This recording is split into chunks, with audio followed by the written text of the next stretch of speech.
പൈസയൊക്കെ എന്തിനാ? നമുക്ക് ജീവിക്കാൻ ആവശ്യം സന്തോഷവും സുഖവും സമാധാനവുമാണെന്ന് പല ആൾക്കാരും പറഞ്ഞ് നമ്മൾ കേട്ടിട്ടുണ്ട്. അപ്പോഴൊക്കെ പഴമക്കാർ പറയാറുണ്ട്, സ്നേഹമെങ്കിൽ അടുപ്പിലിട്ട് പുഴുങ്ങി ചോറായിട്ട് കഴിച്ചോളാനെന്ന്. പൈസയാണ് എല്ലാം എന്ന് ഞാൻ പറയത്തില്ല. പക്ഷെ നമ്മുടെ ജീവിതത്തിലെ ചെറിയ ചെറിയ ആവശ്യങ്ങൾ പോലും നമുക്ക് മീറ്റ് ചെയ്യാൻ വേണ്ടിയിട്ട് പൈസ വളരെ അത്യന്താപേക്ഷിതമായിട്ടുള്ള ഒരു ഘടകമാണ്.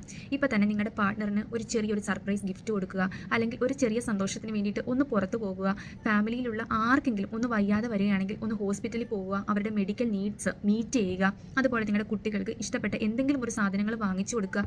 എന്തിനേറെ പറയുന്നു, ഇപ്പം നിങ്ങൾക്ക് വെറുതെ ഇരിക്കുമ്പോൾ ഒരു ചായ കുടിക്കാൻ തോന്നുക, എങ്കിൽ പോലും പൈസ വളരെയധികം ആവശ്യമായിട്ടുള്ളൊരു ഘടകമാണ്. പൈസയാണ് എല്ലാം എന്ന് ഞാൻ ഒരിക്കലും പറയത്തില്ല. പക്ഷേ നമുക്ക് ആവശ്യ സമയത്ത് ഉപകരിക്കാത്ത പൈസ വെറും കടലാസിന് തുല്യമാണ്. നമ്മൾ വർഷങ്ങൾ കഴിഞ്ഞതിന് ശേഷം നമ്മൾ പൈസ ഉണ്ടാക്കിയിട്ട് കാര്യമില്ല. നമുക്ക് ആവശ്യ സമയത്ത് ആ പൈസ ഉപകരിക്കണം.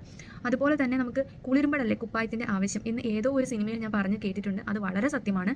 പൈസ ഒന്നിനും മേലെയല്ല. പക്ഷേ സുഖം, സന്തോഷം, സമാധാനം, ആരോഗ്യപരമായിട്ടുള്ള ഒരു ശരീരവും ഉണ്ടെന്നുണ്ടെങ്കിൽ, പൈസയും കൂടി ഉണ്ടെങ്കിൽ നമ്മുടെ ജീവിതത്തിലെ പല കാര്യങ്ങളും വളരെ സ്മൂത്ത് ആയിട്ട് പോകും.